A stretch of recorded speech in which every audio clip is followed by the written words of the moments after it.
Welcome to the St. Joseph Townhall meeting of the Thorne Commission on Local Governance.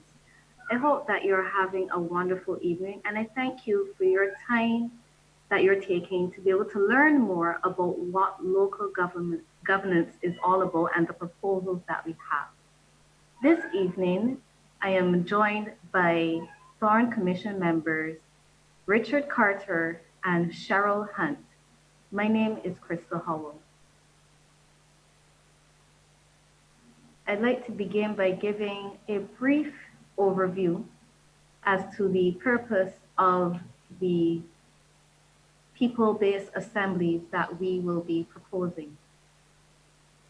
We are hoping that they will improve accountability in governance, engage people participation, establish high standards in public service, contribute creativity, intelligence, and energy to public affairs administration, deliver critical services to communities, protect neighborhood welfare, and participate in collective decision-making and administrative activities that are designed to foster social and national unity. I'd like to emphasize at this point that everything that we bring to you today and that we have brought to you over the past 10 town halls are a proposal.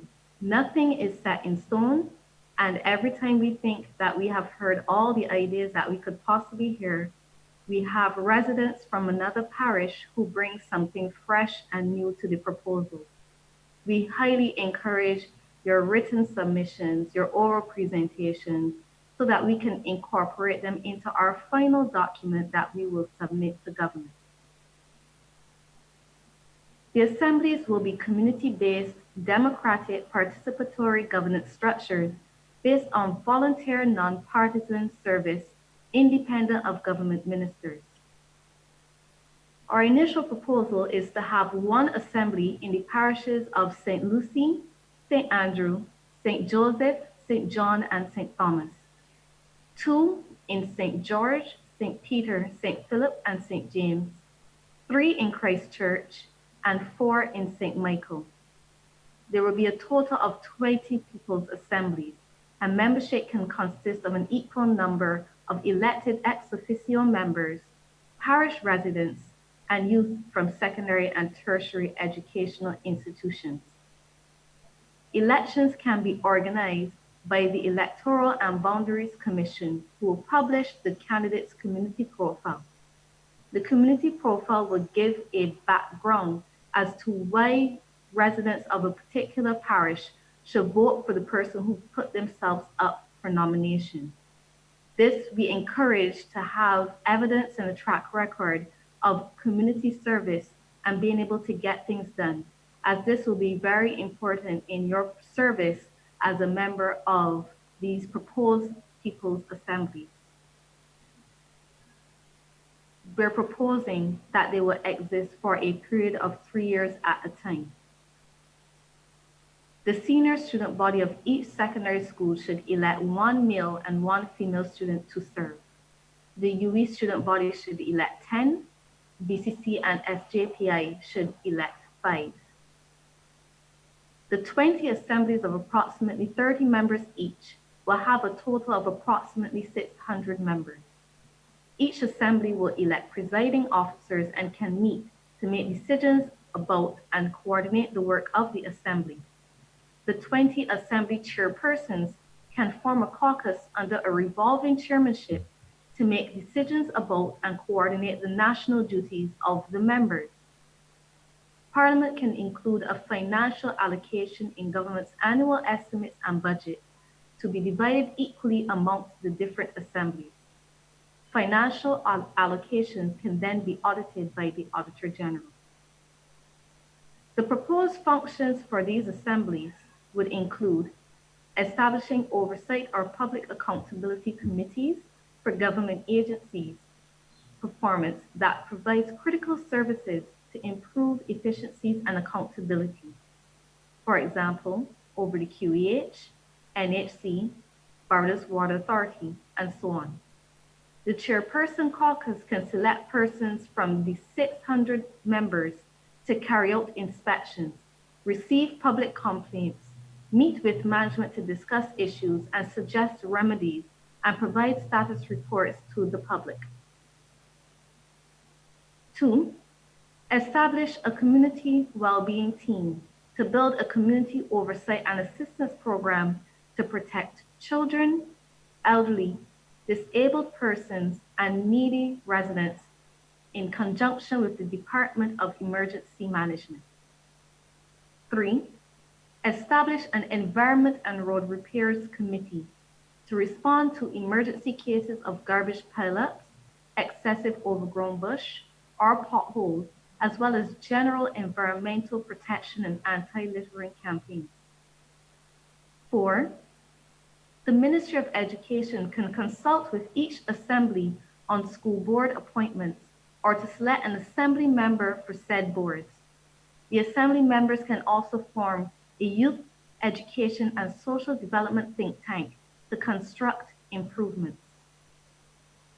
5, a management and program development committee comprised of assembly members, the National Sports Council, the Community Development Department, and the NCF can oversee community development, sports, and cultural programs for the community centers of their assembly areas with the Community Development Department budget. 6, each assembly can receive applications for wayside vending licenses, identify public locations for vendors, determine whether to issue licenses, inspect wayside vending locations, and ensure that proper environmental and other standards are maintained. 7, a quarterly community forum consisting of community and assembly members, as well as members of parliament, can discuss national affairs and pending bills. 8, the Town and Country Planning Department can consult with the relevant assembly before approving applications for major construction or other physical development projects, particularly for areas of key interest, such as beaches and historical sites. 9, government ministers and agencies can consult with the assemblies in developing plans and strategies for areas such as roads, road repairs, public housing, health clinics, jobs for the unemployed, and sporting or recreational facilities. 10, government can provide each assembly with technical advice, material assistance, and land or property for a community-based cooperative business project, such as a food-producing farm.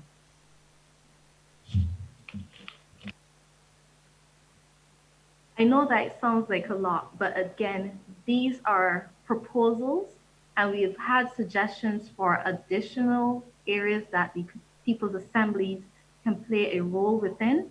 And we have had persons make suggestions as to ways that we can tweak some of the initial proposals that have been given. I'd like to give you some time to reflect on what has been said so far, and to also leave you with a few questions to ponder on that I will also leave in the Zoom chat so that you will be able to have time to go over them and to give your answers. Do you support a system of local government in Barbados? Do you support the proposal that each assembly must be non-partisan? Do you support the proposal for each assembly to comprise 30 persons? What do you think should be the minimum age for membership on a people's assembly? And bear in mind, we've had, for those who have been following, we've had persons who've been able to give robust examples of why any of these particular areas should have one thing or another. So we've had persons who think that there should be no age limit.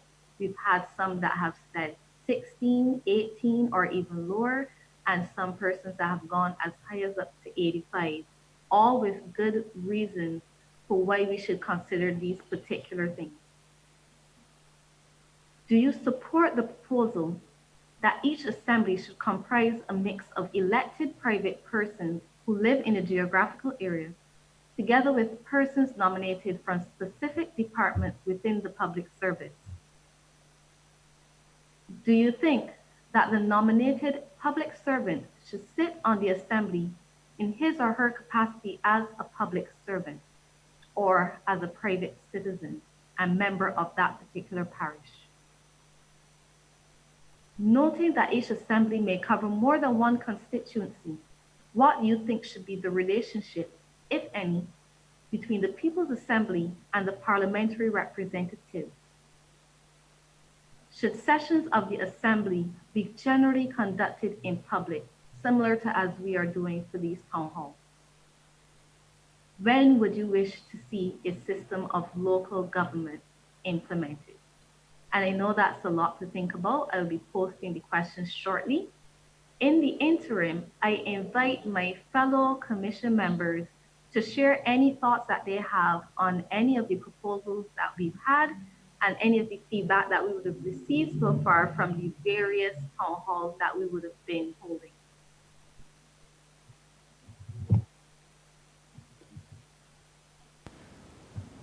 Good afternoon, and thank you, Crystal, and welcome to all persons who are participating in this Zoom meeting dealing with the proposal for the People's Assemblies.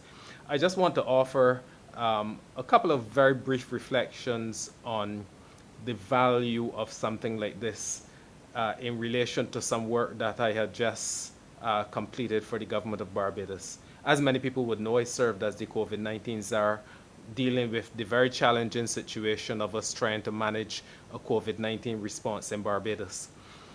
A substantial part of that work that many people did not see would have been the work behind the scenes dealing with the fallout on individuals of the consequences of COVID-19. We had a lot of persons who were displaced, a lot of persons who we had to respond to in terms of trying to provide some type of support, social protection support in the main. And I had actually just completed my work on a number of the earlier editions of the People's Assembly meetings, and it occurred to me how much easier my job would have been in reaching persons who were negatively impacted by COVID-19, whose circumstances were such that they would have required help if we had something like a People's Assemblies in place.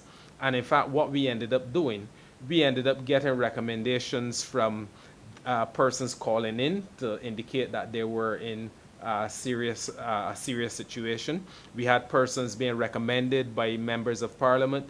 We had persons coming through the Ministry of People Empowerment and Elder Affairs.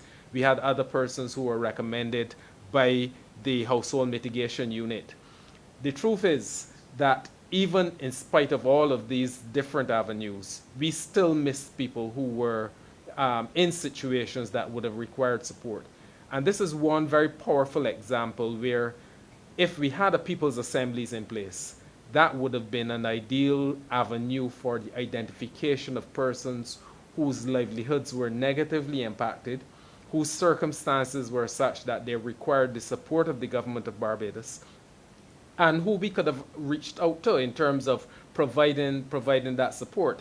I had the challenge of actually trying to get into some of the communities to reach persons who were eligible for the benefits that the government was providing, but who had mobility challenges and who therefore could not come to the central points for distribution.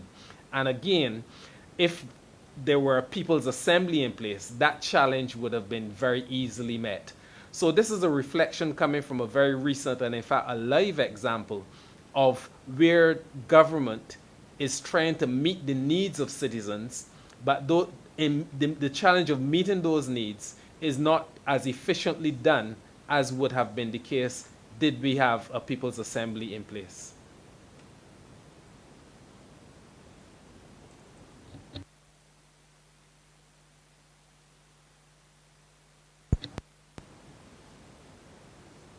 Good evening to all, especially the folks from St. Joseph. I have family down there. I want to say good evening to the Lanes and to Lily at Seaview Bar, who I met only last week. It's a pleasure for me to be on this Thorne Commission.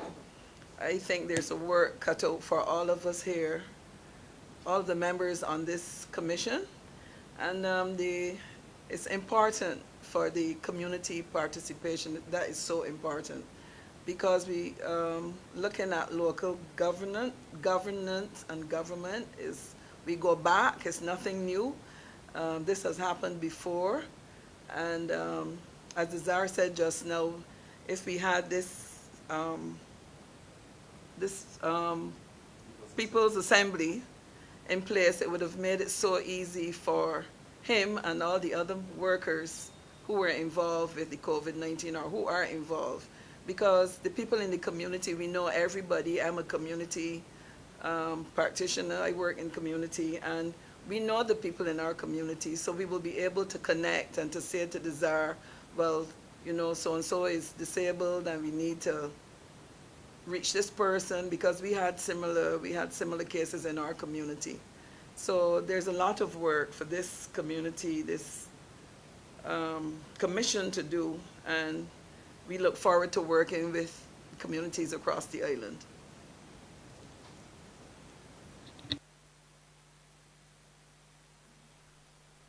Thank you for those comments from both members. I'd at this time like to extend apologies on behalf of the chair and deputy chair of the commission.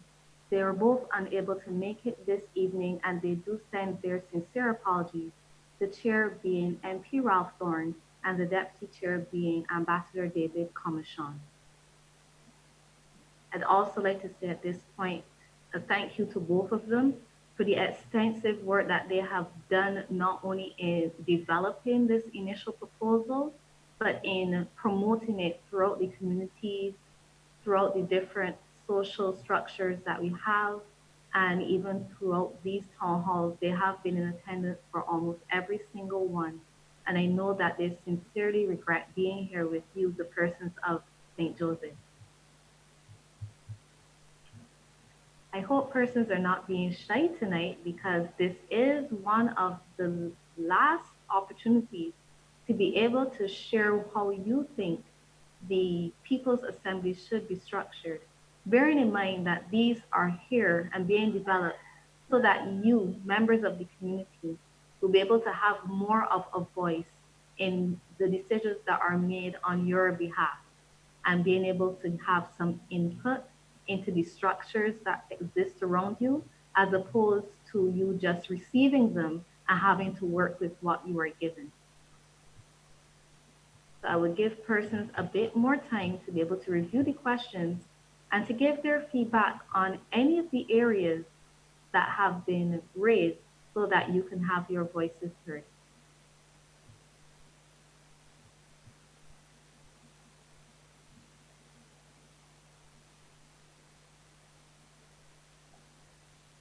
This has got to be the quietest town hall that we have had in all the time that we have been doing them.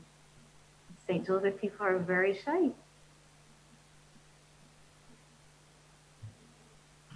Hi, good evening. Hi, good evening. Hi, my name is Chadine Beckles. I came on late. My apologies for joining late, but I missed the first few minutes of what you would have shared. I joined when you were going through the questions that have to be answered. So is it that you want us to respond within the comment section, or do you want to have our live responses? You can have your live response if that's your preferred mode of communication.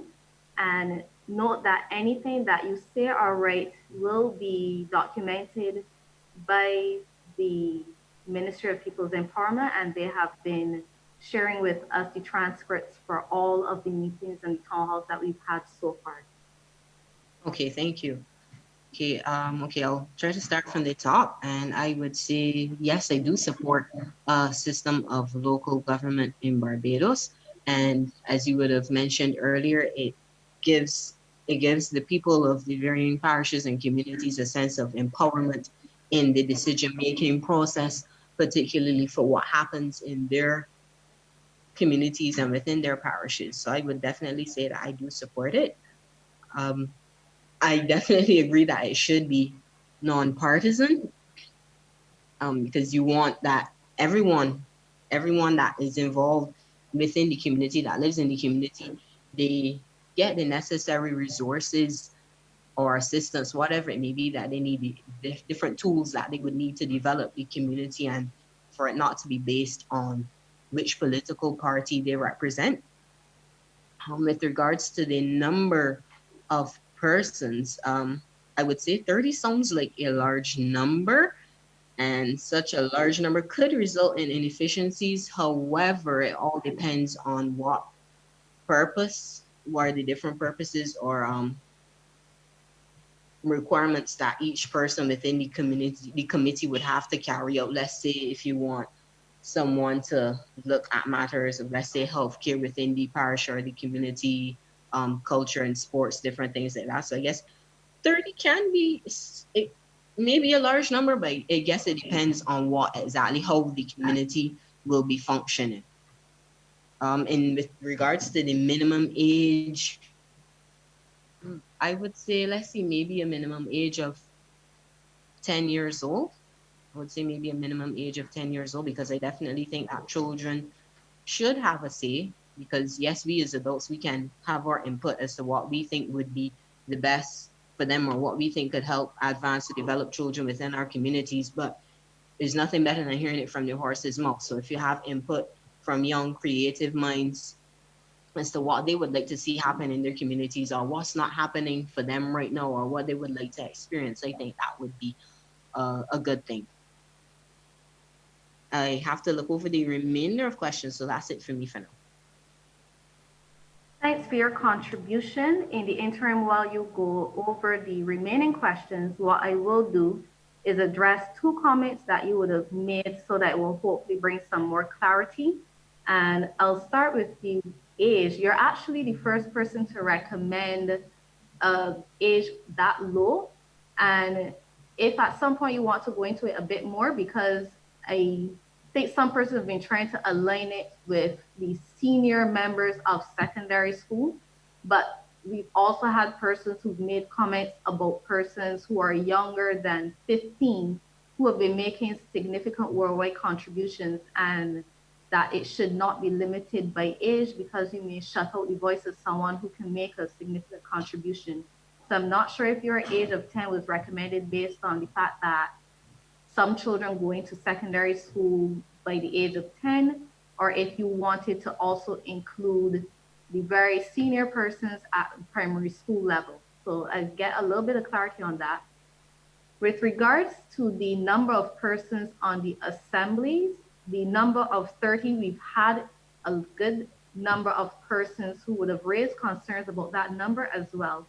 But what I will do is to go back over the functions of the assembly, which we've had in our initial proposal, 10 different functions so far. And throughout the town halls, we've had additional functions added, including commerce, innovation, and cultural retention.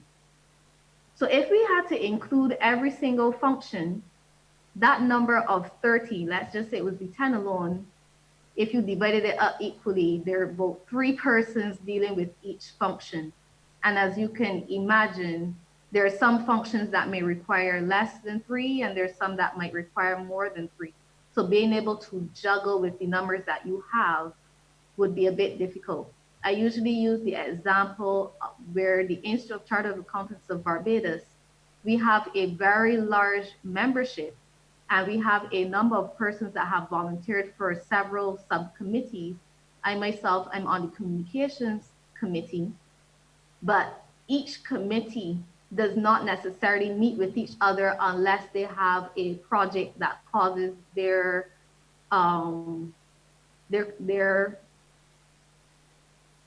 that causes what they have to do to align.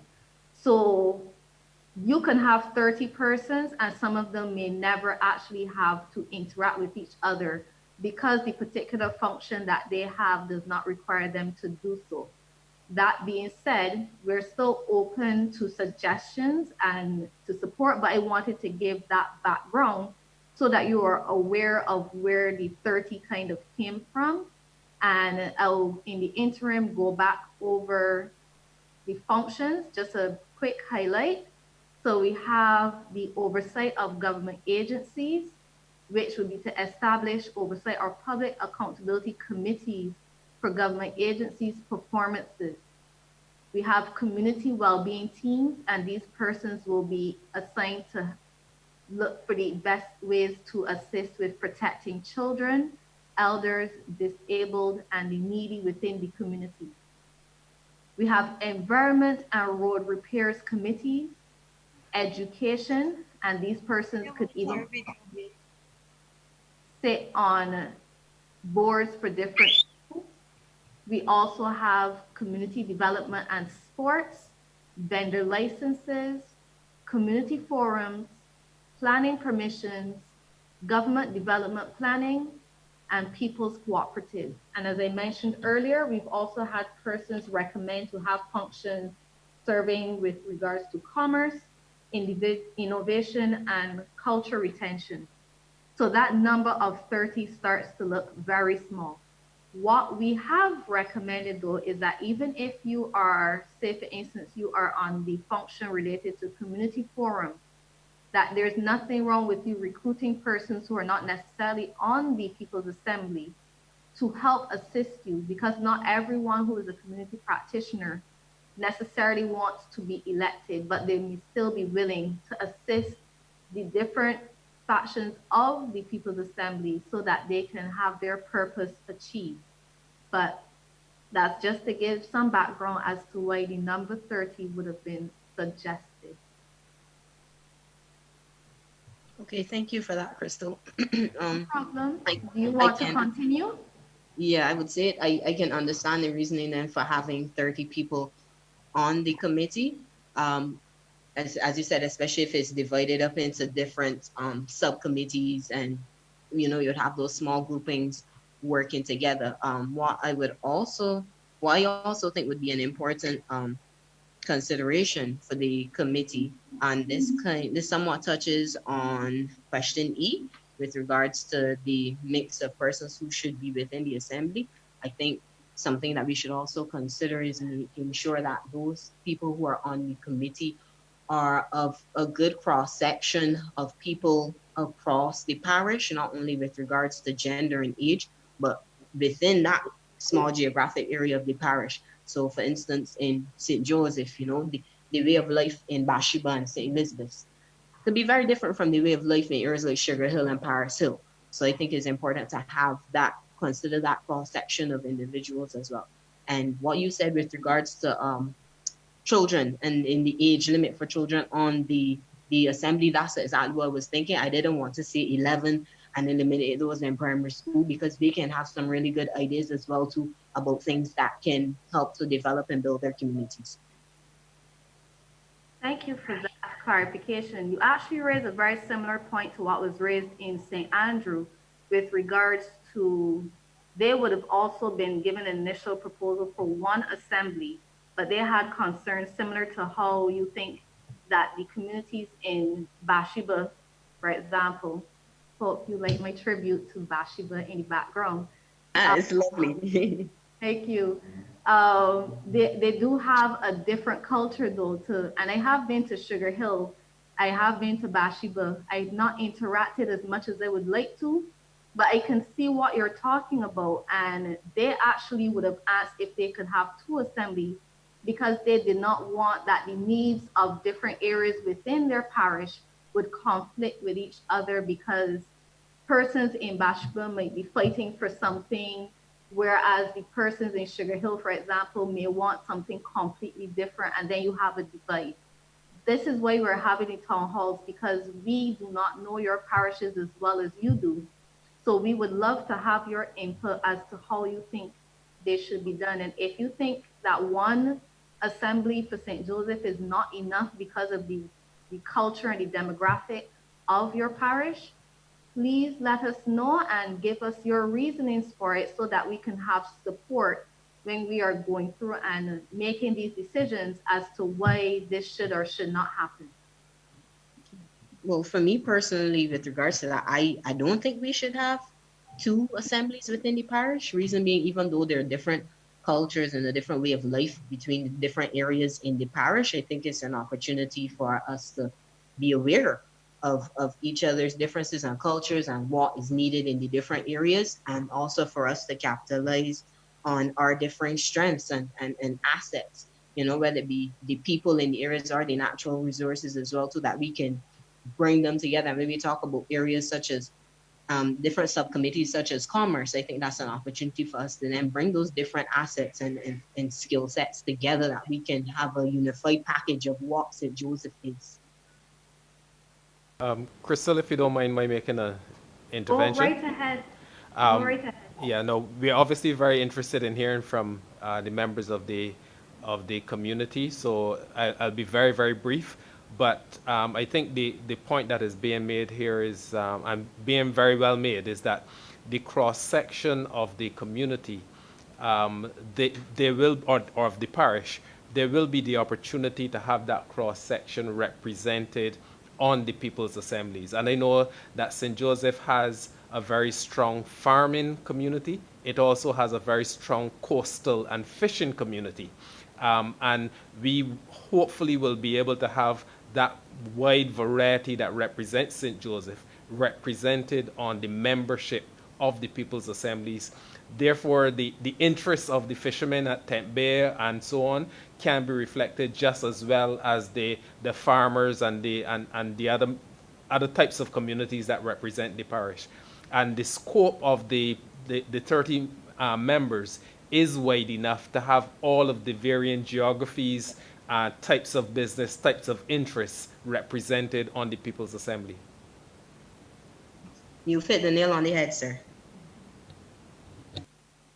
What I would also like to add to the discussion is to emphasize to persons, no one on these assemblies will be selected, not by any government minister, not by any member of this commission. Everyone will be elected by members of their parish. So whenever the People's Assemblies come to fruition, when it is time for us to decide who it is that we want sitting on these assemblies, this is why the community profile is so important.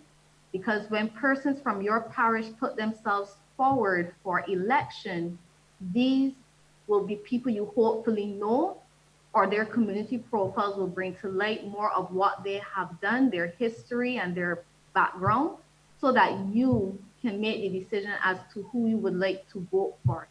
Of course, it would depend on how many persons step forward.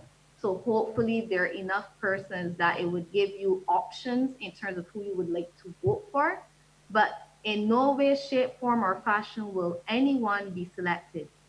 Of course, you will have to bear in mind that there are going to be persons who are going to use this as a tool to serve a political agenda. I heavily advocate you vote for those who will make a difference in your community. This assembly will be like any other tool. It can be used for good or it can be used for nefarious purposes. I am hoping by advocating, as I've done for every single parish, that you will focus on those who will use it as a tool for good, to be able to develop your community and make your parish the best that it can be. So to answer the questions that I've been seeing on Facebook, no, you will not have persons being selected, and it will not, hopefully not be just based on who you know. Of course, persons who are known for doing good community work and service would hopefully have an edge, but not a case, hopefully, of just being a person who is looking for a favor. This is completely dependent on the persons within the community. And I hope that that is made extremely clear, especially when some assemblies may do better than others. We are hoping that that you recognize how important it is to have persons who will have your parish's best interest at heart.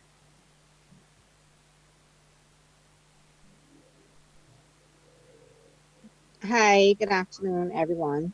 Crystal, it's glad to hear that. You mentioned several different subcommittees. I was wondering if there was a subcommittee in terms of youth development. Of youth development? Yes. There is one that will be dealing, well, there are several actually that will cross over into youth development in some shape, form, or fashion. So you have the community well-being teams, which will be making sure that children are protected. You also have the education where I am actually hoping that more young persons are on this particular one so that they can have more of a say in how they are educated. There's also the community development and sports, which is usually geared towards young persons. But in terms of having one that's specifically just for young persons, no.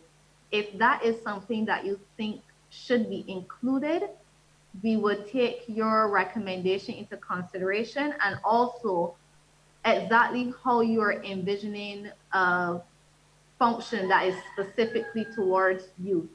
So I would have mentioned somewhere the youth element is captured, but I'm thinking that you're looking at something beyond that. Oh, not necessarily. I think the ones you mentioned can encompass activities for youth and spearheading growth among our youth. So yeah, I think what you mentioned should be sufficient.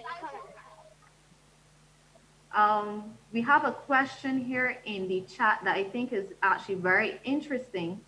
The person is asking if students being selected to serve, should they be students of the Grantley Adams School, or must they also live in St. Joseph? So I'm not sure if Grantley Adams is the only secondary school in St. Joseph. My geography is a bit poor, but I will let the czar answer this question as he may have a more thorough answer. Um, yeah, well, I'm not the czar anymore, but Oh, sorry, my apologies. That's what you will always be to me yes, and apparently. everything. Yeah, as to representing schools, actually, this is something that I really have a very strong interest in. Some persons would know that I also served as director of youth affairs when we established the youth affairs department of Barbados. And one of the things we very strongly encouraged was the participation and active involvement of young people in community decision making. And we actually started off or promoted a system of school-based assemblies for young persons to have a representative say in how the school function. In terms of where the young persons should be drawn from in terms of the students, I firmly believe that the students should be students of the particular parish, not necessarily going to school at the secondary school in the parish. So if I live in St. Joseph and I have a contribution to make as a young person, the fact that I'm going to the Aline School or going to Christchurch Foundation or some other school should not restrict me from serving on the People's Assemblies. I think all members of the community should be eligible to serve. Of course, Grantley Adams Secondary School being a very prominent school in the community, in the parish, and I know a lot of persons from St. Joseph actually go to that school. That school, we would hope, would have at least one representative on the People's Assembly drawn from the student body, because the school serves a bigger purpose than simply an educational institution, and it also has deep roots in the community in terms of its role and relationships with a range of other things. So that would be my expectation. Students certainly from the living in the district, living in the parish, but also students hopefully who are students of the Grantley Adams School could form part of the actual assembly.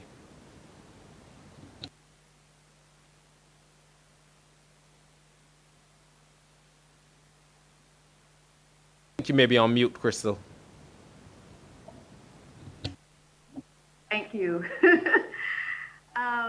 Thank you for that contribution. And for those who are listening on Facebook, please note that the Zoom meeting was posted on our social media channels and within the local media. However, I've also posted a link to it on the Facebook page so that those who are residents of St. Joseph can join in the Zoom chat and be able to share and make your contributions. I'm seeing some persons who are sharing their video. I'm not sure if they would like to make contributions, but if you would like to do so, you're quite welcome to unmute yourself and make a contribution at this time.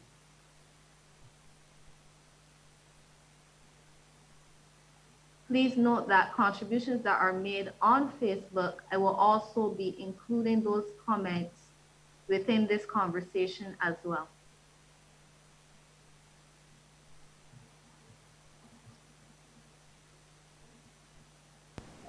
Crystal? Yes, please. Yes, if I may add here, I am all for the young people, their participation, youth participation, as Shadeen said earlier. But I also like the idea of having intergenerational, the interaction between people of all ages, because then we're looking at continuity and learning from each other. We're looking at inclusiveness, and all that comes under empowerment. We're empowering our people as well. So I think the mix between the different ages in the communities will be a plus for the young people especially, because it will be a learning process.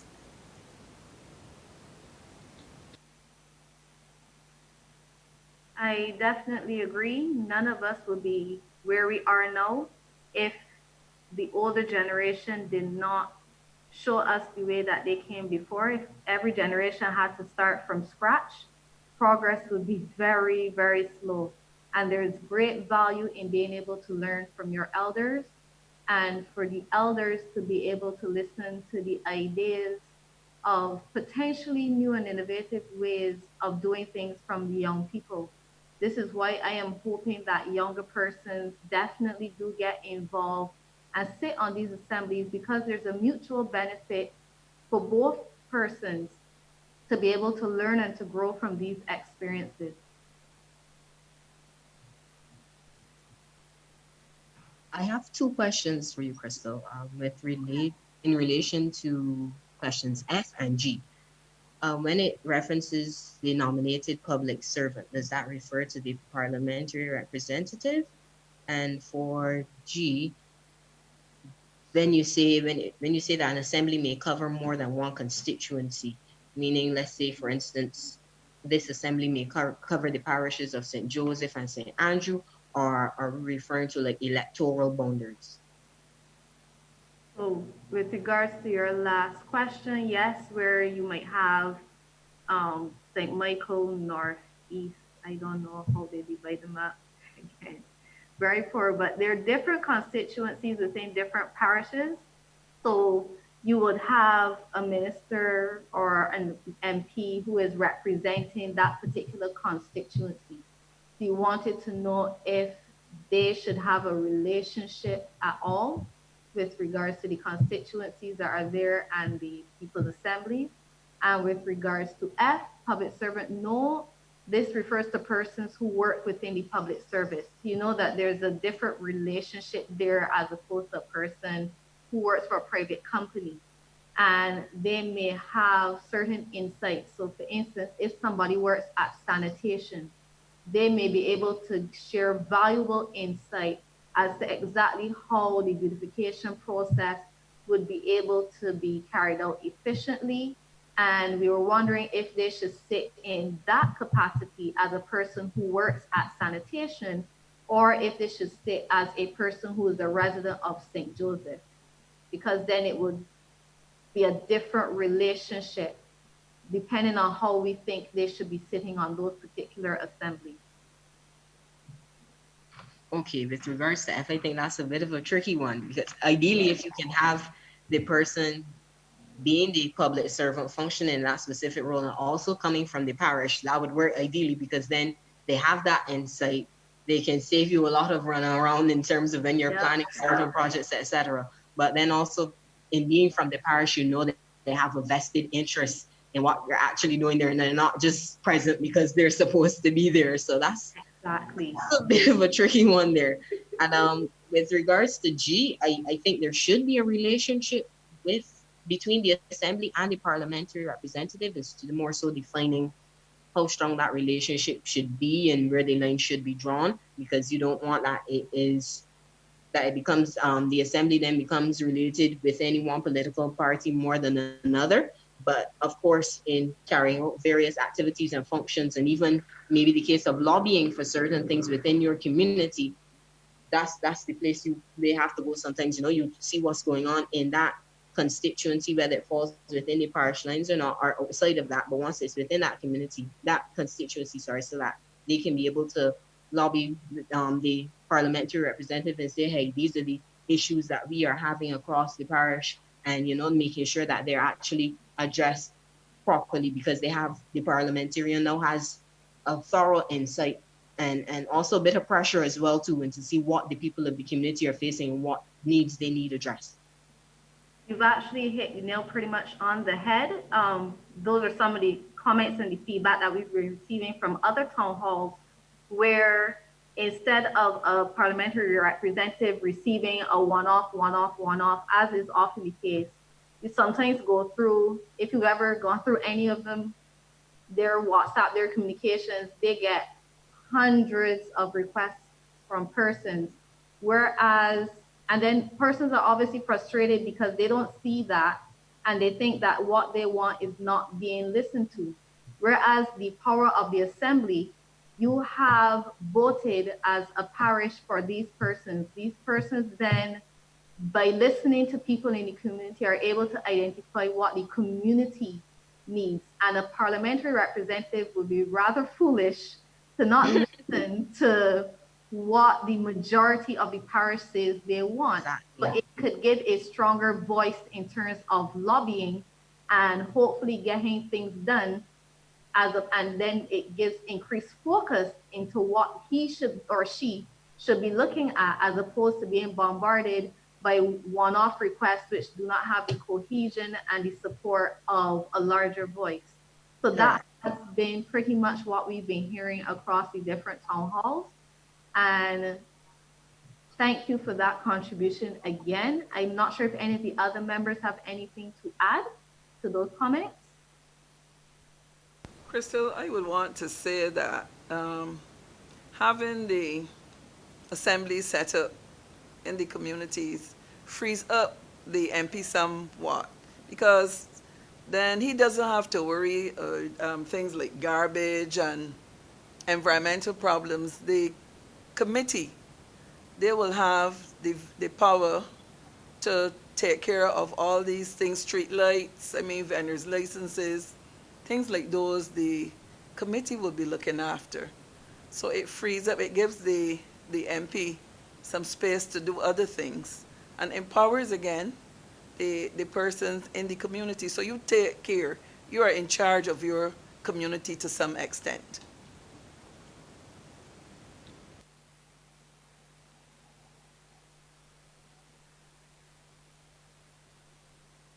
If we have no other questions at this time, what I will use this time to do is to go through some of the key responses that we have been getting from the different town halls, so that you can have an idea of the direction of where people have been going so far.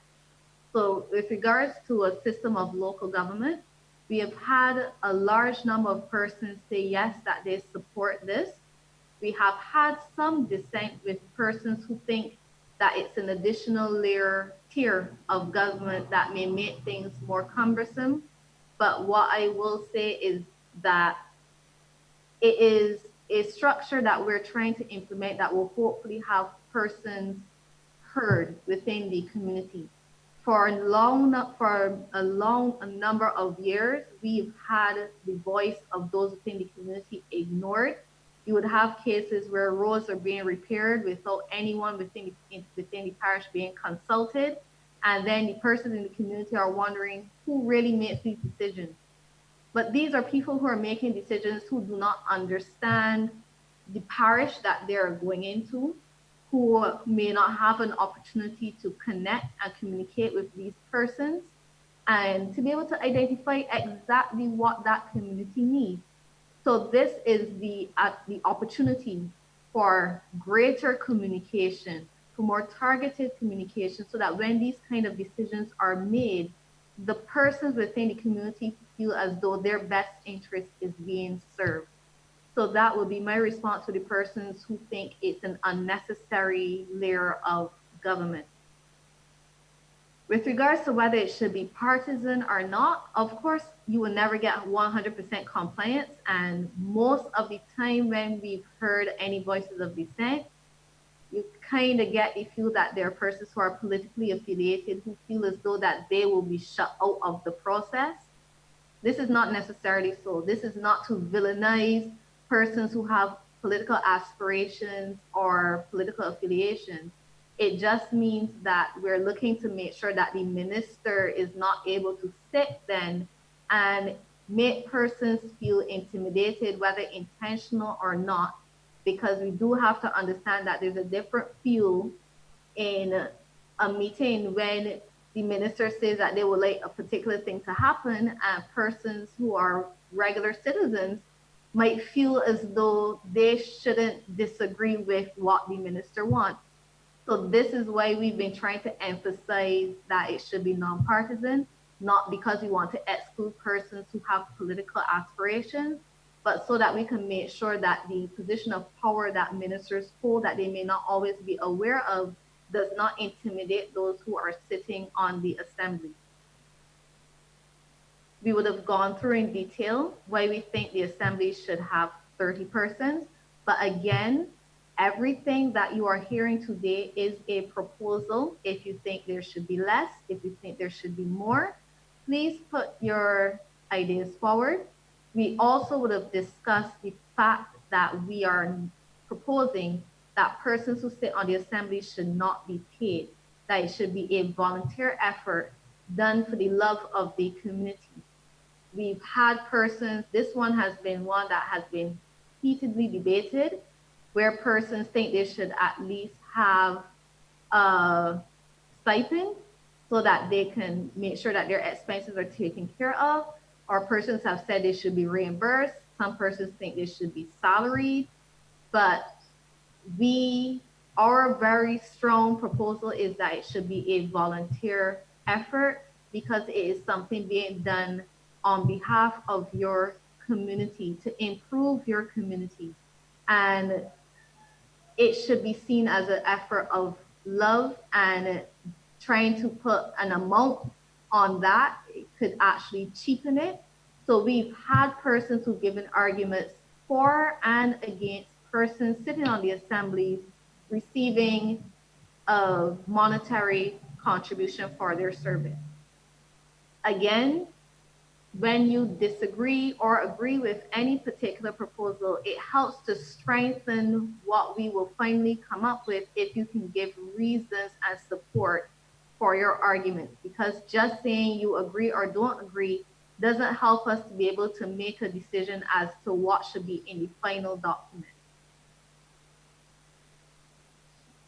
Crystal, if nobody else has any questions, there are a couple of issues that we can flag, and just let me reiterate that as soon as anybody has questions coming forward, that is what we are here for, to hear from persons rather than to speak to people ourselves.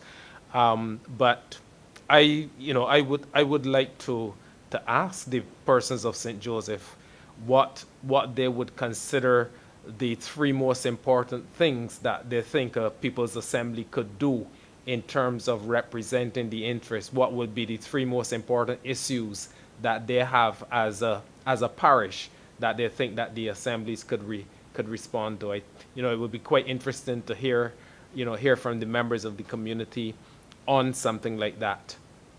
If I can jump in here quickly, I think from my perspective, the three main issues in St. Joseph will be the garbage collection, the roads, and the water. For me, I would say water, economic opportunities, and what was the third one? It just jumped out of my mind.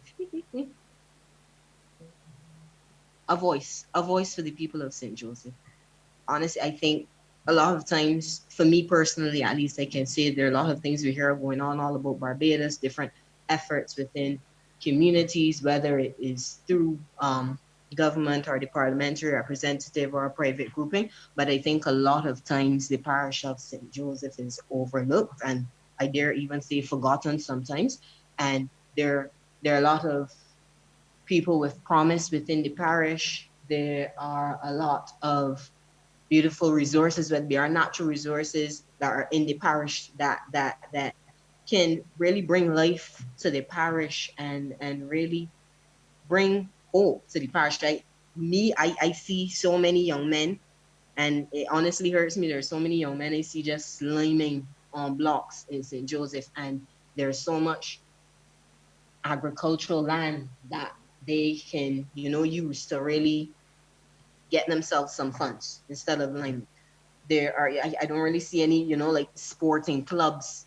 If it may be a case of them not having sponsorship or not having, someone to bring them together, to keep them engaged and optimistic. I think there is a lack of a voice for the people of St. Joseph and resources and let's say organization to really bring out the best of the parish. So I would say those three: water, the voice for the people, and economic opportunities. I mean, even in living so far, some people may just think, okay, because the people hear St. Joseph and they think, oh, you live far. So they may not give you as much of a chance as the guy that lives in St. Michael that's just around the corner that can pop in. But the people of the parish, they can do it. I mean, for some parts, depending on where you live in St. Joseph, getting to Warren's our town is like what, a 15-30 minute drive. So I think a lot of times you have a lot of people with promise and potential, but because you don't have necessarily maybe the necessary workshops for them to learn different skills. If they want to learn a skill, they may have to go to a community center in St. George, or they may have to go to one in St. Peter because you put everyone from the north in one bracket. So if you want to learn this skill, you can't go to Christchurch, so you got to go to St. Peter to get it done. So I think if we could have a louder voice for the people, I think that's something that the assembly could really do to really create more opportunities for the people of St. Joseph. Question, Kadeen. Not sure if I'm pronouncing your name correctly, and apologies if I haven't, but you mentioned lack of community centers, and most of the parishes that we've been to, I don't think that's been raised as a concern per se. So again, forgive me because I really don't know St. Joseph that well. Are there any community centers that are viable? I know we've had persons complain that some exist, but then it's difficulty in getting permission to use them, or the schedule is not always available, or they're not well lit or open. So I'm just trying to figure out if you have existing community structures, but they're not properly utilized, or if they don't exist at all. I would say I know there's a community center in St. Elizabeth's. I'm not sure how well it's used, but even the thing with that, like in getting transportation there, unless you are on that bus route, if you're not driving, it may require catching two buses to get to the community center for some people in the parish. Even though St. Joseph is the smallest parish in the island, you may have to catch a Sugar Hill bus to a certain point and then get home and catch a Bashima bus to get to the community center. Wow. So and I honestly I don't hear about much activity. I may be wrong.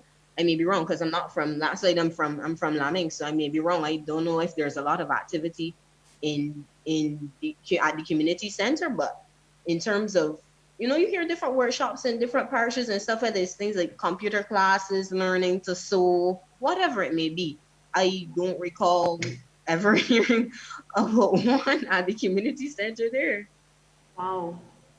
That's interesting. And that definitely, I hope whoever is elected to be on these assemblies will look at developing the community activity, because I think St. Joseph is such a beautiful parish. And I am one of those persons that think you guys live far. Anything more than 10 minutes to me is, but it does not mean make it any less beautiful. And I consider it to be one of those places you go when you want to get away Yeah, that's right. from it all. It has that beauty, and I hate to think that it is seen as the forgotten stepchild. I feel like I'm hearing that a lot, especially from the rural parishes. There are lots of St. Andrew had that same feeling, St. Lucie. There's just this feeling like you are the forgotten children and that your voices aren't heard. So I'm really hoping that this assembly can give you the opportunity to be able to have more of a say in what happens within your parish. If there are no other comments, we do have a few questions on Facebook. So I'll give you some time to raise any other questions that you may have. But in the interim, go ahead. Right. I was wondering, I know we're at the town hall meeting stage, but I'm wondering what is the timeline to have these local assemblies up and running in the community? We're looking to submit our final proposal to government on November 30th as an independence gift.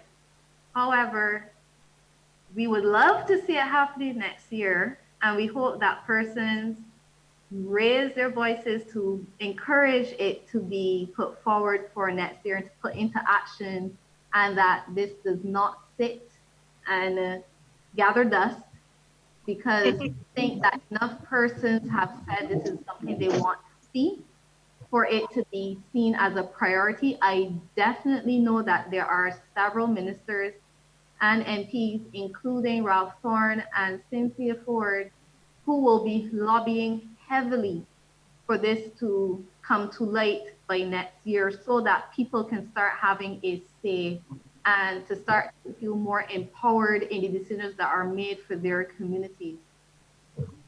So we have a question from Ann Harding on Facebook asking, how does the People's Assembly have an effective voice?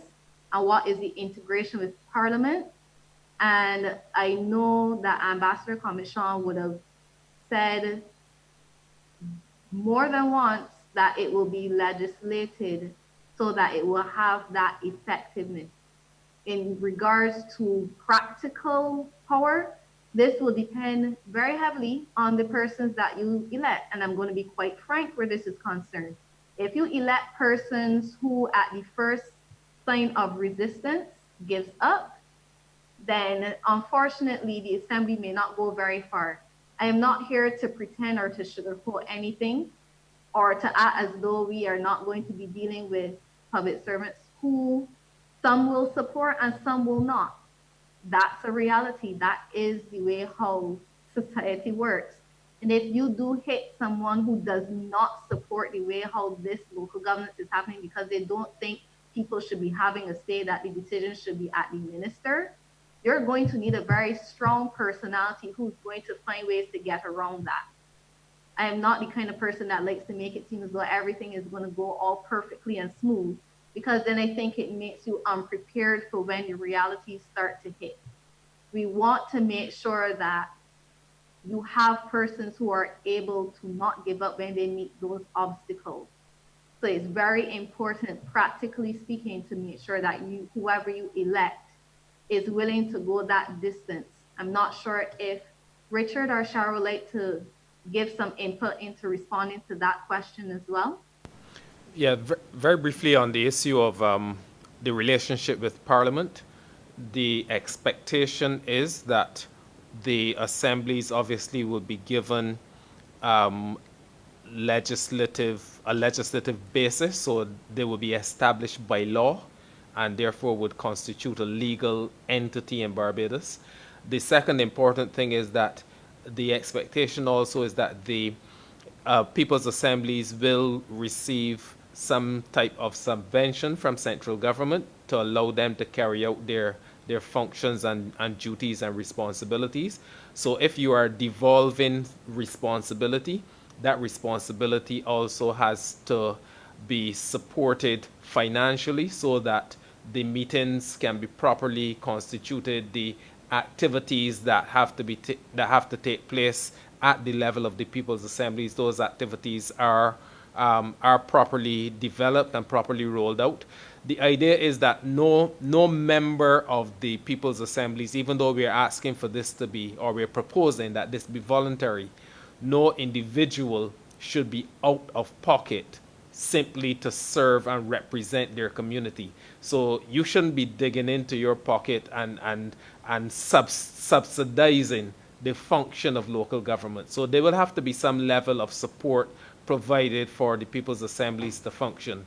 The what you're contributing is your time, your energy, your expertise, but we are not expecting obviously that people will be financially subsidizing the assemblies. And finally, in terms of the relationship with Parliament, we would expect that certain duties, responsibilities, and functions will be devolved to the People's Assemblies by Parliament. That is how it functioned in respect of local government under the vestry and council systems that we had in Barbados historically. And a similar thing we would expect to happen, that through the legislation that establishes the assemblies, it would also set out the boundaries of responsibility for the People's Assemblies. Hi, good evening. I would like to give my top issues that affect the people of St. Joseph. There are the water problems, problems with public transportation, roadworks. We have issues with the bushing. We need employment opportunities, entrepreneurship for the youth. They need guidance. They need someone to mentor them so that they can become meaningful citizens of Barbados.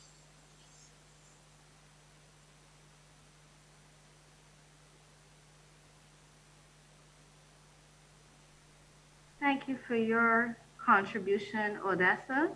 We also have some support for Kadeen in the group chat where Deborah is saying that she's in agreement. Depending on where you live in the parish of St. Joseph, you can be totally left out of activity in the parish. We've also had Kimar saying that the community center in Bashable was pushed down, and that there are IT courses being offered at St. Elizabeth Community Center, just in case there are persons who are not aware. But I'm very sorry to hear that the community center in Bashable is pushed down. I'm hoping that there would have been a valid reason, but I also hope that it's replaced with something else. We also have another question from Anne Hardin asking why should we do the work of parliamentarians with no pay when ministers enjoy significant remunerations? And I'm hoping that that would have been answered when Richard would have gone through exactly what it is the relationship is, and in terms of financing, to make sure that it's very clear that you will not be expected to finance projects or anything of that nature.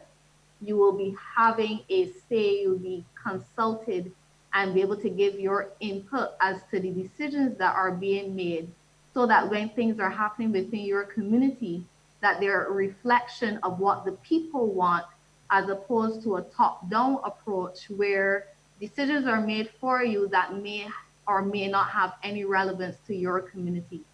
Because as we've noted, you can't be all things for all people, but we are hoping that this has a more democratic approach to the majority of persons within the community being able to have their say.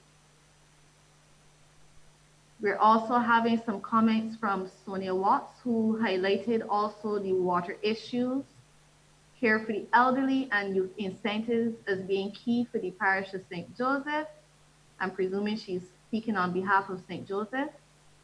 And we have Monique Downs, who would have stated that teaching our youth to be entrepreneurs through several workshops, utilizing your own residents to be the ones to teach.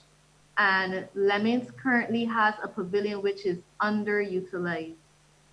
Sorry, Lemons, correction there being made. And we also have Anne Hardin saying that she looks forward to the People's Assemblies becoming effective, and we thank you for your comments and also your service to your country in terms of promoting recycling efforts and care for the environment.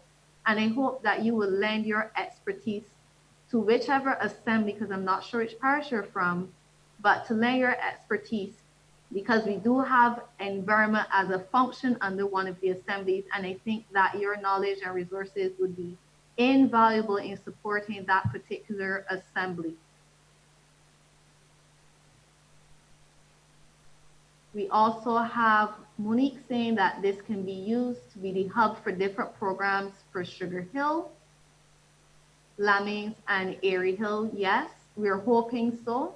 That we had a person, someone contribute. I can't remember exactly who made the contribution, if it was Kadeen or someone else, who would have mentioned that it would hopefully bring the different cultures within the community, within that parish together, so they can better understand each other and work in relationship with each other. I'll give a pause for persons of St. Joseph to make any further contributions before I go into the other questions on Facebook, because these people of St. Joseph are the priority for us for this St. Joseph Town Hall. But we do appreciate the other comments that have been coming in, and we will try to make sure that we get through all of them as much as we can.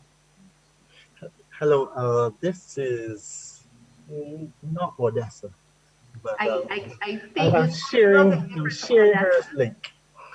Just a comment on the community center at Mashima. Initially, when it was built, I believe back in the 80s, the design wasn't very good. It meant that it was hot and so on and so forth. So the community never really utilized it in the way it was meant to be utilized. So they also developed some cracks, some structural problems. And along with that, the location for it was not good in terms of accessibility to other people living in St. Joseph. It was recently pushed down to Bay for what I believe is going to be a lovely project, a park and some facilities for entrepreneurs in the area to make use of kiosks and so on and so forth. That is, I believe, in the pipeline. And when that comes on board, I was fortunate enough to have a sneak peek at the design, and I think it's a beautiful project. In terms of the having one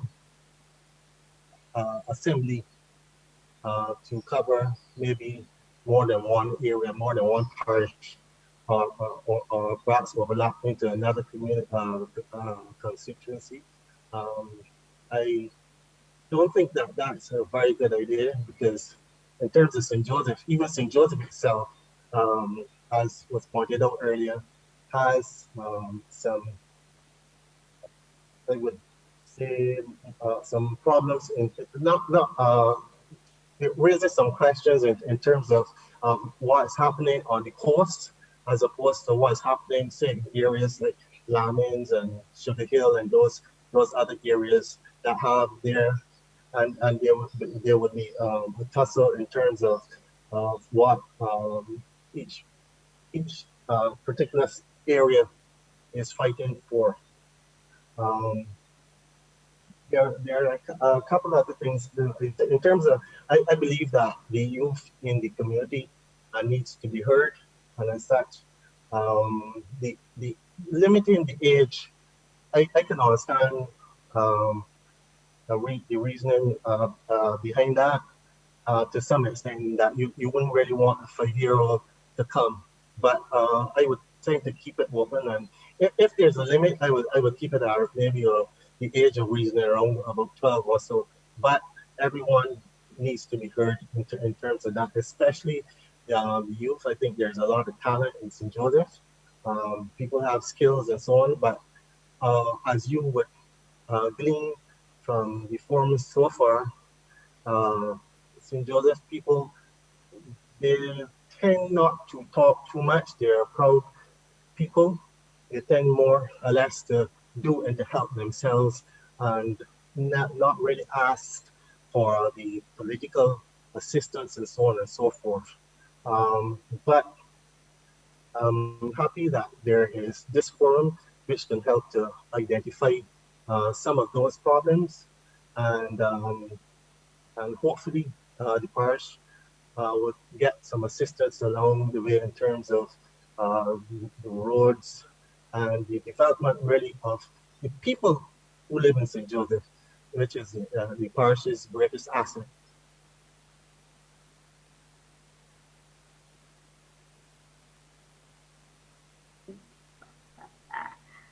Thank you so much for that contribution. It's definitely appreciated.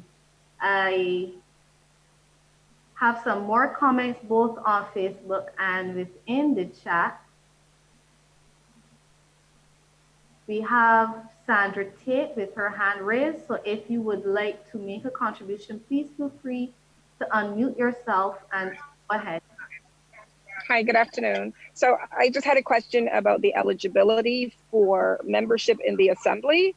I heard the word vestries mentioned, and that in the past had been a pretty elitist kind of membership. So I would just be curious, outside of the age question, what would be the eligibility for membership? Just to make sure that we clarify, we are proposing that persons submit a community profile. And within this community profile, you'd be given a history of how you would have served, whether it be through community programs, volunteer groups, through your church, and the that you would have been able to provide for these groups that you would have served on, because we do know that there are persons who would serve on volunteer groups as tokenistic measures. So we would love to see the emphasis on what would have been achieved, because then when persons within the parish have to vote, we don't want them to feel as though they're being tricked because a person sits on or serves on a lot of community groups, but they actually haven't been involved in any projects or anything that would have been of note. So obviously, persons who are voting are going to vote for who they want, but I am here, and I think my other fellow committee members are here to encourage persons to work for those who have shown a history of achievement within their various volunteer groups or charitable organizations, or have a history of giving back if they have technical services, if they have financial contributions that they have been able to make to the community, whether it's by sharing their knowledge. So it's not limited to just persons who work with their hands, but persons who can work with their minds. The emphasis is that these are people who give back with whatever strengths or characteristics that they have, and they have something of value to offer to their parish, to their community. So I know that vestry system does sound very elitist, and we are again emphasizing we're not excluding any group, or we're not emphasizing one group over the other. We welcome all persons who have a heart and a history of service. Crystal, I had given the example of the vestry and in fact the council system simply as historical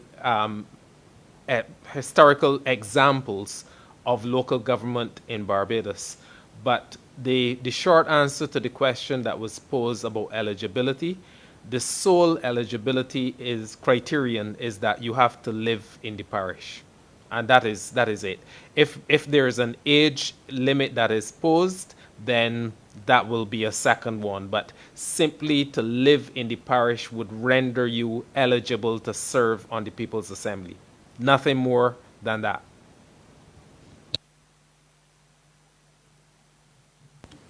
Crystal? Go ahead. During the regathering project, I know we were focusing on persons coming from abroad, coming to Barbados, but each community had several plans and programs for the regathering program, that project. And because of COVID, that program was shelved.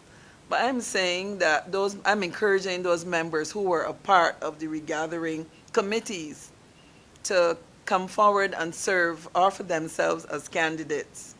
I won't want to say candidates, but lack of a better word, to get involved then in when when the parish is selecting their members to serve on the committee, to offer themselves to be part of that selection process.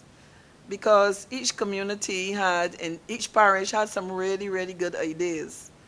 And I don't think we should shelve them, but I'm saying that post-COVID, that we should start to look at some of these programs. I remember there were plans for a jazz show somewhere in St. Joseph, which I was looking forward to, and I was coming from Bridgetown. And I was looking forward to that show.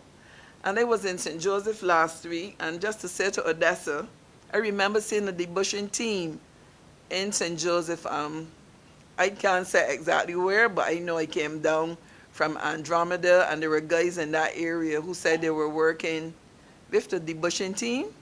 So I don't know, maybe they're not in her section of the parish, but she could probably make contact with either NCC or the constituency assistant for the area, just to say, well, we would like these guys to be in this particular area, because it's a big area. It's small, but it is a big area. And there might be some disconnect, but a debushing team is working in St. Joseph because I met them last week. So I'm asking all persons who were involved in that planning for the regathering project to come forward and be part of this new initiative. Thank you for that, Cheryl. We have another question on Facebook, and it's asking, how will the People's Assembly facilitate equal attention according to national needs? Or will the most effective members be rewarded with the most attention?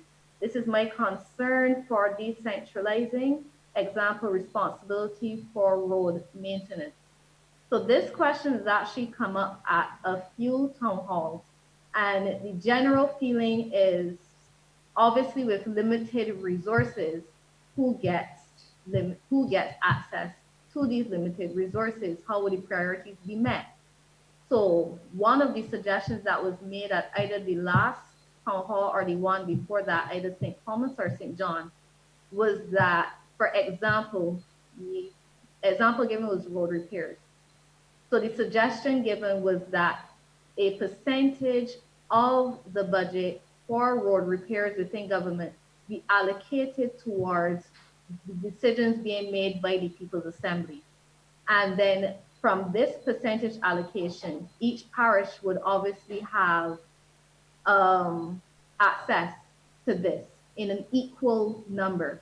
So it becomes even more important, given that we have limited resources, that you make sure that the decisions you made as to what should be priority within your particular parish is very clear, and that persons have been properly and thoroughly engaged so that they can make this contribution.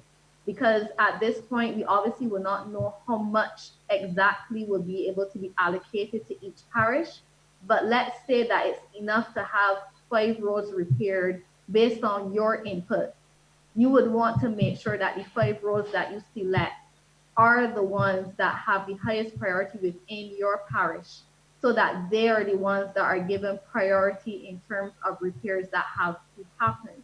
You also have to bear in mind, if there are only so many persons that can do, you may have to be in a priority queue. So yes, St. Joseph and St. Lucie might become top priorities in terms of road repairs, which might mean that St. James may have to fall behind in terms of the priority. Not that they will not get to St. James, but certain parishes may have to take priority depending on the severity of their circumstances and requests. We do have to always bear in mind, we're working in circumstances of limited resources, and we have to also give way to those who may be in more dire circumstances than others. So for example, I personally would not be surprised if persons in St. Joseph or St. John were given priority for water issues over persons in my parish, because your situations are much more dire than ours. However, with these people's assemblies, we're hoping that the communication for these decisions will be much more clear and that you'll be able, as the person in charge of the people's assembly, to better communicate to persons within the parish where you're standing, how long the timeline might be for your issues to be addressed, and to be able to give more awareness to what is happening so people aren't left in the dark. Because majority of the time, the frustration comes from not knowing what is happening. I have a question, Crystal. Go ahead. With regards, I know it was mentioned that people won't have to, the people that are on the assembly, they won't have to pull money from out of pocket to manage the different needs of the parish. And since they would have a large responsibility, whether they be dealing with things such as road works, sanitation, etc., how is that money going to be managed? Is it a case that the community, the assembly has to present a proposal to the various ministry or what's not to get those funds? Because I think management of that money is an important question, because you wouldn't want that, okay, the community says 4 roads need to be repaired, and in doing the assessment, saying who determines how much money will be allocated, who assesses how those funds are used to make sure that there is no mismanagement of funds. How will that be done? And then with regards to electing individuals to stand on the assemblies, will there be any let's say advertising campaign or anything like that? Because of course the amount of people that are here contributing now on the meeting and on Facebook are definitely not the total amount of people in the parish. So how then are we going to, okay, let everybody know what happened here at this meeting? How do people who did not participate, or maybe those who were not interested, how are they made aware of the significance of meetings such as this, so that when it is time to vote for the people on that you want to be on the assembly, how do we ensure that it's not a case then that those who are politically aligned but then try to, okay, we want 5 people here, let's vote these people in, nobody else is paying attention to what's happening here? How do we make sure that, the general public within St. Joseph and other parishes as well, how do we make sure that everybody is aware of the significance of this, so you have as much voter participation as possible, as much as possible?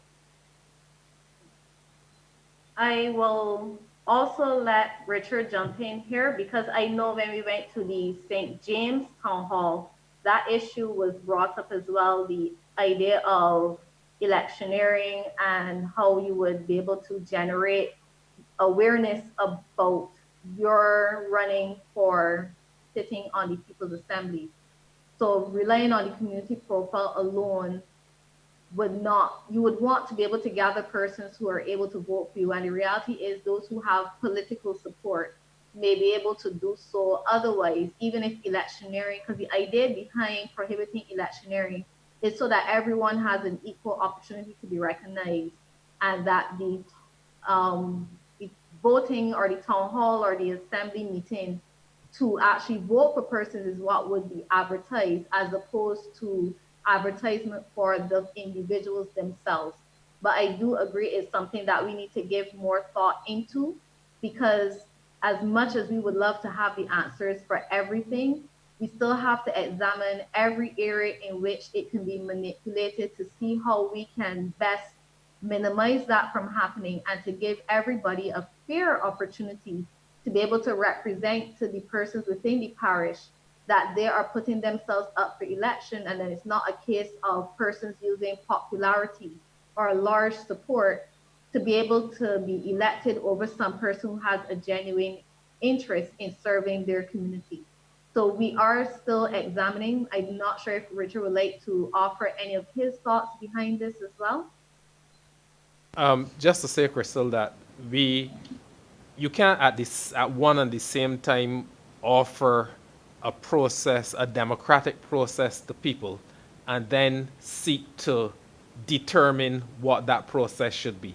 So if we are saying that persons can come forward and offer themselves to represent their parish and be elected by members of the parish, we can't then turn around and then determine how that election process could go or who should be elected. That will actually be in the hands of the people of the parish. They will determine and decide who goes forward to represent them. If they leave it in the hands of people with aspirations, be they political or otherwise, then that is what they will actually end up with. So there's really very good reason for the members of the parish to be active in selecting who they want to represent them and to pursue that interest, as you say in political terms, jealously, because that you will actually get what you actually put out there. You will get what the representative that you actually choose. What I will say, however, in terms of advice, the commission has already, I believe, sought the advice of the Electoral and Boundaries Commission and will continue to seek the advice of the Electoral and Boundaries Commission in terms of the management of the election process, because we want to make sure that the process itself is actually free in relation to free from challenge once that process is gone through. So it is really up to the members, the people of St. Joseph, to see that those persons who go forward to represent them are actually the people that they want, are people that are able to promote and present and protect the interests of St. Joseph. We will almost certainly have a process where persons will be given the opportunity to present to their parish why they should be a representative, why they should be chosen. So in addition to the profile, they almost certainly will be not electioneering, but they almost certainly will be in the process of your town hall meeting, an opportunity for someone to present themselves to the members of their parish saying, this is what I can bring by way of the service I will offer to be on the People's Assembly. Just to clarify, because I may have misinterpreted what was asked, I don't think it was a matter of being able to say that you are trying to encourage one type of person or another to put themselves forward. I interpreted the question that will persons be able to advertise, which in the initial proposal we had said there wouldn't be any electioneering. So would a person who wants to put themselves forward for sitting on an assembly in an effort to gather votes, will they be allowed to do ads? Would they be allowed to go and canvass in a similar manner to how persons who are putting themselves up for general elections would do? Can they obtain campaign financing? So I thought that was the line the person was going down. So I just wanted to make sure that that part was adequately addressed. And the truth is, sorry, Chadine, the truth is that the process by which persons are selected, that is why we said that we are actually seeking advice, and this is actually something that is open for discussion and open for advice and comment from the members of the community as well. So if you think that it should be limited simply to persons putting forward their profile and perhaps making a presentation to the General Assembly that will be selecting persons, then that is the recommendation that we will go forward with. If you think that it should be broader, that persons should be allowed to maybe put out an ad in the newspaper or maybe hold a meeting at the level of the community. We obviously don't want to politicize this to the point where it represents a mini election, but we obviously also want to give persons a fair opportunity to present to the members of their parish why they should be chosen. Thank you for that. My own personal contribution, and this is coming from me, I am wary of having electioneering because many of the persons who are best able to contribute do not have the finances to be able to get involved in electioneering. And if we want to level the playing field so that all persons are able to put themselves forward for election, I am personally very wary of it becoming similar to the general election campaign, where there is the feeling that you need to get behind a particular party who will be able to finance your campaign efforts, to be able to do whatever it takes to be able to make that particular candidate known, whereas others fall through the cracks because their pockets are not able to support that. So that is my personal contribution. And I would love to be able to find a way to make sure that those persons who have a heart for it do not feel dissuaded from participating because they're not able, even if that is a decision that's made that electioneering will be allowed, advertising is allowed, that you will not feel dissuaded from putting yourself forward for elections because you don't have a budget that is as pretty as somebody else.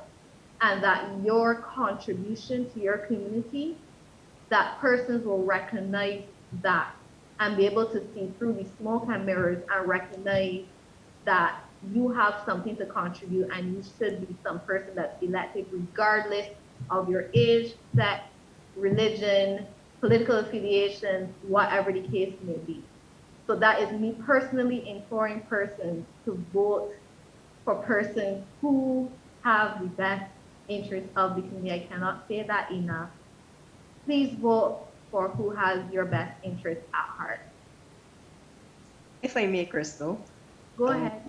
That wasn't necessarily what I was referring to, but I think they're good points nonetheless. But what I was more so inquiring of was if the Thorne Commission would be advertising what the results of what has, been the information that has been gathered from the meetings, so that the general public can then say, okay, this is what at least the main points of what was said and what could possibly come out of having these people's assemblies. Because coming out to the meetings, whether Zoom or in person, and share your opinion. But no, okay, here's what we have gathered. Here's what people have been seeing. These are some of the different things that, this is once the whole process of people's assemblies have been definitely established, and we're certain that this is something that's going to happen within Barbados. The commission actually coming forward and saying, okay, this is how exactly the assemblies are going to function. These are some of the roles that they're going to manage, so that people within the communities themselves, without having any, without looking at who the actual candidates or volunteers, whatever term you would refer to them as, without seeing who those people are, but with the person themselves then feeling inclined now or realizing they have a responsibility to go and vote for whoever it may be within their parish or constituency, that they have a responsibility now to go and vote because they can see how these assemblies can impact their lives and the lives of people within their communities. I would certainly hope that after all of this, when it does come to fruition, that it's heavily advertised on every medium that it can possibly be done on, so that persons are fully aware of the purpose of the assemblies and how they'll be functioning and how everyone can participate. I also, at this point, would like to implore persons, if you do have any other written or oral communications, you can submit them to thorne.commission@barbados.gov.bb. We also have our social media channels on Facebook and Instagram, where if you would like to submit anything via those forums, you're also quite welcome to do there as well. We do look at the comments and try to include them as well. But yes, I personally would hope after all of this work that it is heavily publicized so that persons don't also have to rely on personal effort to publicize what is going on and what is happening. So I hope that answers that question. Not sure if Richard or Cheryl have anything else to contribute there before going to any other questions. The plan is also to, before the recommendations are put forward to the government of Barbados, the final recommendations from all of the meetings that we have held across Barbados, the plan is to make some type of report back to the people of what we have gathered, a synthesis of what has come to the commission. Then there will be a process of putting all of that into a recommendation or proposal that goes to the government for consideration and hopefully for formal approval and passage into law.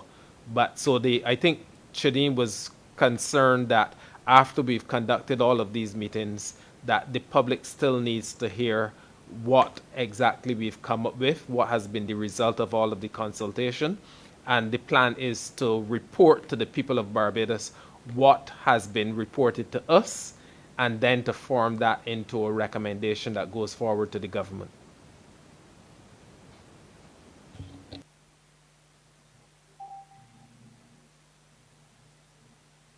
We've had some other responses within the group chat. So we've had a suggestion where we should maintain connections with our homelands. That is the basis of regathering, so how to integrate all our people's resources regardless of address. And I also saw, given our ability to use Zoom and other technologies and the desire for a diversity of contribution, why limit to residents? There are Facebook people with 10% of the population. That is a service, isn't it? Diaspora Josephine.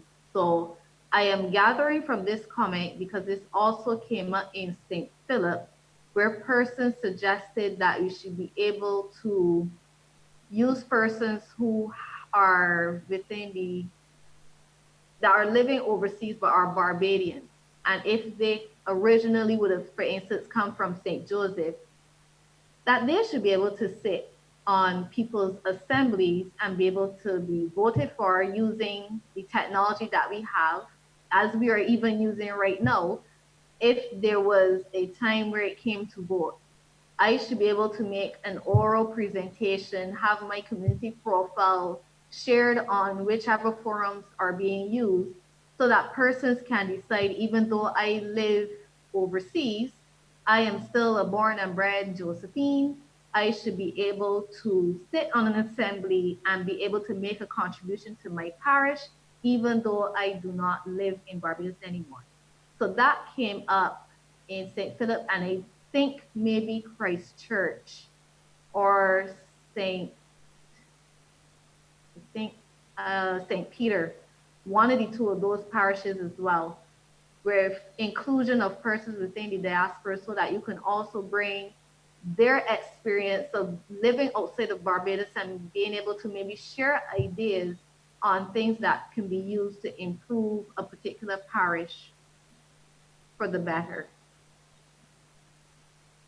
I'm just going through some more of the questions. We have persons saying, yes, they support a system of local governance. And yes, each assembly should be non-partisan. Yes, I support the proposal that each assembly should comprise 30 persons. And the minimum age should be the equivalent to the age of a third-year secondary school student. So those are some of the additional contributions that have been made. With regards to on Facebook, we have a comment saying that Barbados has always prided itself. Yes, hello, pleasant good night. Good night. You can go ahead. I'll go into the comments after your contribution. Yes, I'm asking a question concerning the Thorne Commission and dealing with the communities. Is it just geographic communities or communities in a whole? Your very last statement was cut off. If it's geography or I didn't catch you or. Yes, are we dealing with communities in a whole? The reason I'm asking that question, what you're speaking about the geographic communities, St. Lucie to St. Philip, there are also a set of people that would encompass all communities, which would be the vending community. Would that be a community that would be considered by the Thorne Commission?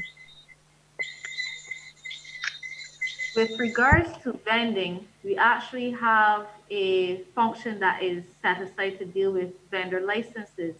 So each assembly can receive applications for wayside vending licenses, identify public locations for vendors, and determine whether to issue licenses, inspect wayside vending locations, and ensure that proper environmental and other standards are maintained. And yes, this will be within your particular assembly area. So it's going to be pretty straightforward for a parish like St. Joseph because you're only going to have one assembly, so it's going to be very clear.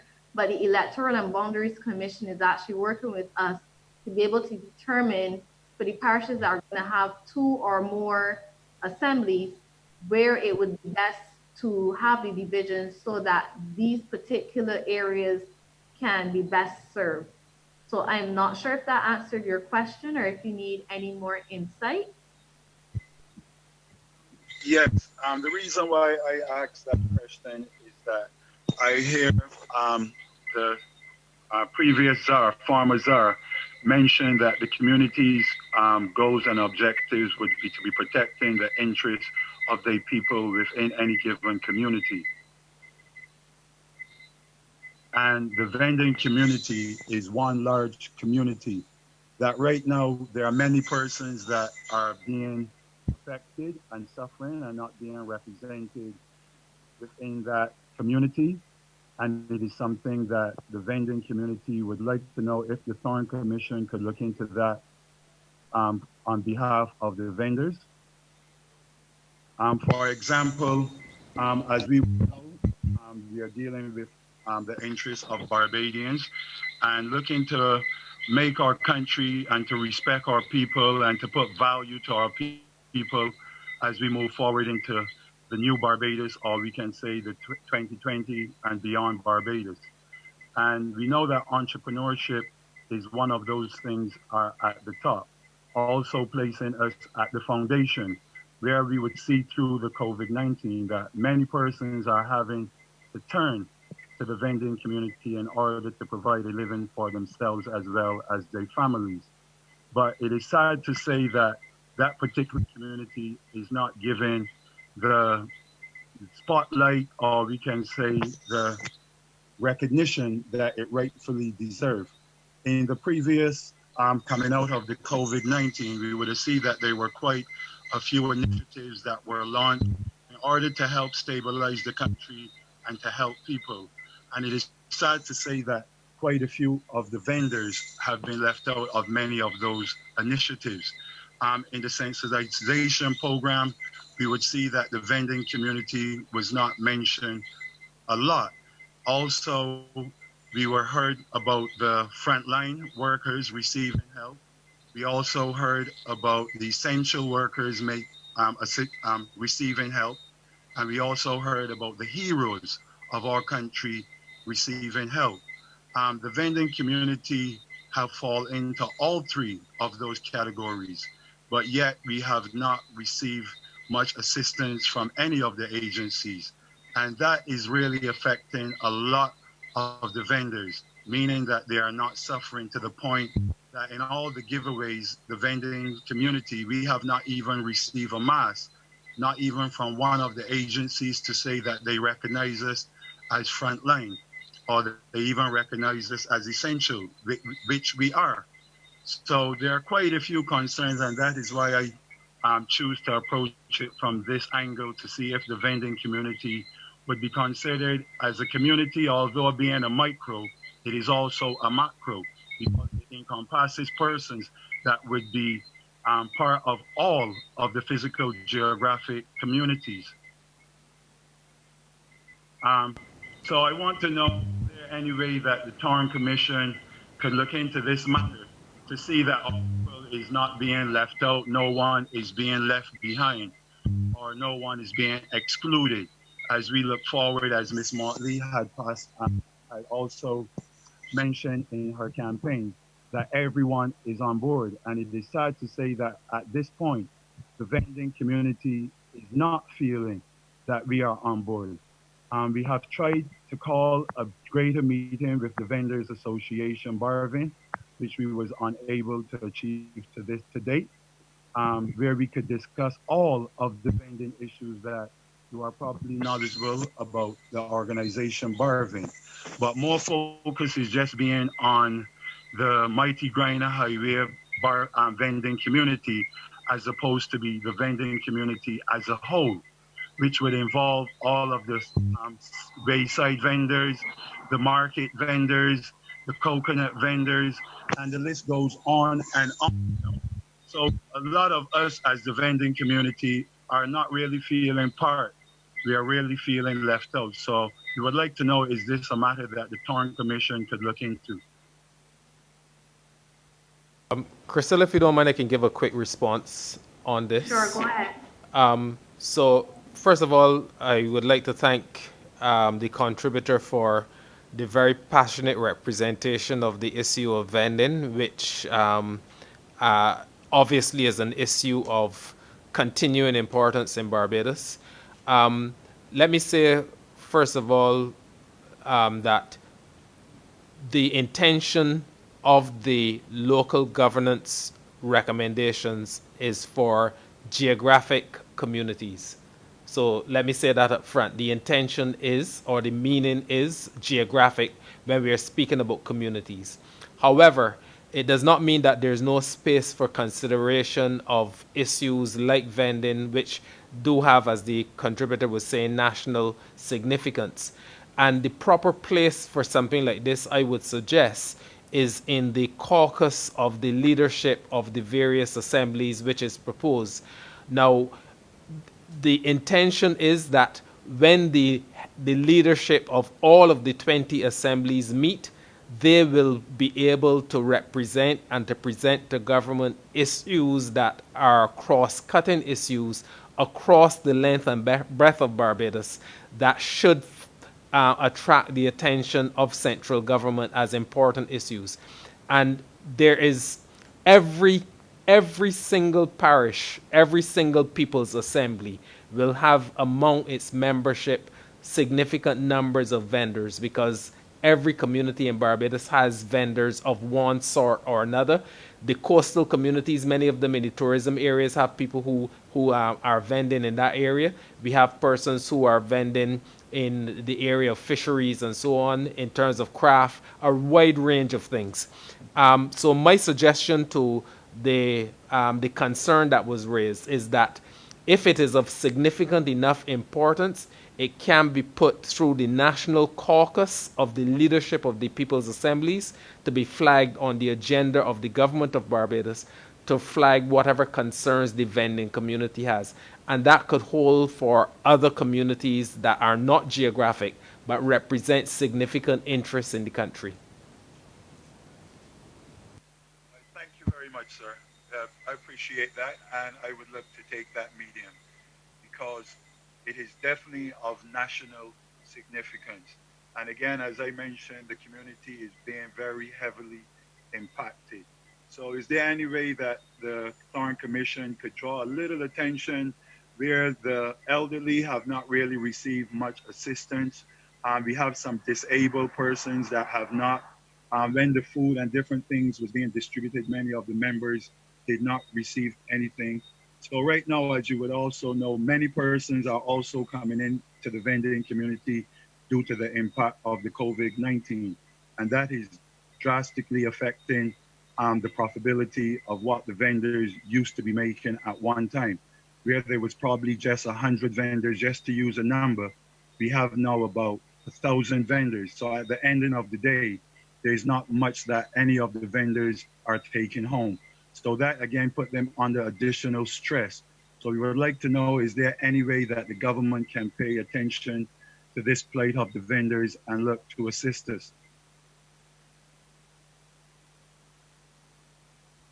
Well, we've obviously heard and documented the concern that you will flag. I don't want to misrepresent what we're doing here and mislead you in the sense that this is not the forum where we will immediately be making recommendations or representation to the government on issues. But going forward, the suggestion I made of any issue that is of sufficient national significance being taken forward through the caucus of leadership of the People's Assemblies, that is a very real possibility and one that I would encourage the People's Assemblies to explore. In terms of your representation now on the specific issues of vending, I think there are a couple of four that you could, because the People's Assemblies probably will not get off the ground in an established way until next year, with the best will in the world. We are looking, as we said earlier, to have our recommendations go to the government in a complete way before our independence. That will be our independence gift to Barbados. That is the plan. But we do not expect that the assemblies will actually be established until early next year. So I would like to encourage you to use the other avenues that are available to you to raise and flag the issues of the vendors. I certainly, from personal observation, have seen an explosion of vending of various sorts. Almost around every corner now you see someone set up selling something or other. And obviously, as you are suggesting, that has its impact on the profitability of individual vendors. And there are the vending community. I don't know the level of representation that you have through Barven and the other agencies that might be set up, but I would like to encourage you to use those to flag the immediacy of your concerns to the government, perhaps through the Ministry of Agriculture, but also there's a ministry that is responsible for commerce and a ministry responsible for small business. The one thing that this government has done, and that is it has been consultative. It has created for where it is listening to people's concerns, and I would have advised you to take advantage then of that willingness to consult and willingness to listen, to put your agenda and put your issues before the government. Thank you very much.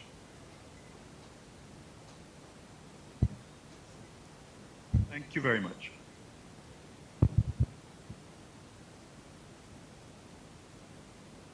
Crystal, the chair is still yours, and I think we are almost at 7 o'clock. Yes, we are. I'd like to, at this point, thank everyone who would have made contributions. We have one more comment that I'd like to share that was on Facebook, and it says that Barbados has always prided itself of strong community spirit. What we witness unfolding in and across our society today clearly indicates that community life is lacking and requires strengthening. There have been established groups in the past that provide communities with strong bonds, great skills, firm knowledge of history and culture, as well as volunteering and service delivery. There should be no payment.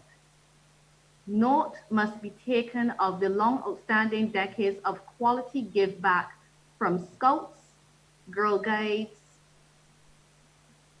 Pathfinders, church lads and girls. And I think the person may be showing their age there a bit, but Rotary, Seroptimus, sports clubs, etc. Our youth require the mentorship in order to be inspired and engaged in servicing communities. I wish St. Joseph well.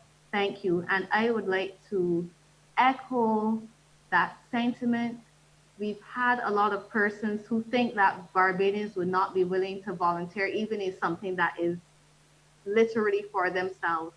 And I think that this lady has quite rightly highlighted that we do have a history of giving back through all of these and so many other clubs and volunteer groups, including the church. I do not want to exclude the faith-based communities, because even through COVID, I have seen the Muslim community go above and beyond to service persons who are in need. The spirit of giving back and volunteering, I strongly believe, is not dead in Barbados. And I think as quiet as the parish of St. Joseph may be, I think they definitely do have something to contribute, and their voices have long been overlooked. And I look forward to hearing what they have to say when these people's assemblies come to reality.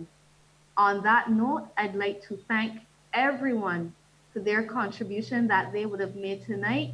It was greatly appreciated. I am so grateful to have been able to meet with so many persons, even if it was in person or virtually, from different parishes across Barbados. It has certainly opened my eyes.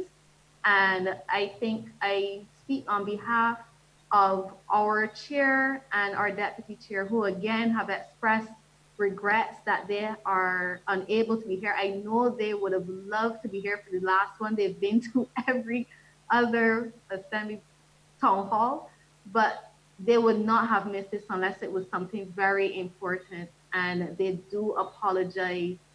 They do not want you to think you're not a priority. And I hope myself and my fellow commission members were adequate in terms of addressing all of your concerns, your questions, your needs. If you do have anything else to contribute, please remember thorne.commission@barbados.gov.bb. This information is also available on our Facebook page. So if you did not catch it, you can always go on our social media channels or send us an email to be able to get more information. Our telephone number is also 535-1600. I will let my fellow colleagues give their final comments on this, our last parish-based town hall. I'd just like to thank the persons who represented the interests of the people of St. Joseph at this assembly. It was a pleasure hearing from you and hearing of your concerns, and we will make sure that those concerns are reflected. We got a couple of new and different perspectives today. We will make sure that those are reflected when we give consideration to what we send forward to the government.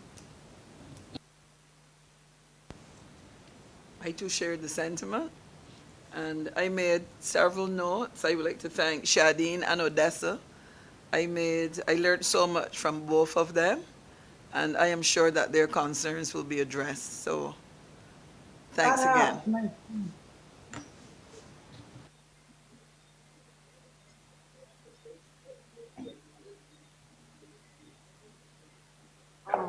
Welcome, and it was my pleasure to participate and have discussion with all of you and all of my Josephine people. It warms my heart, the response we've been getting from all of the parishes, and it has definitely made this effort worthwhile. We thank you for welcoming us into your parishes and for sharing your ideas. And I do wish everyone a beautiful Sunday night. Have a great day.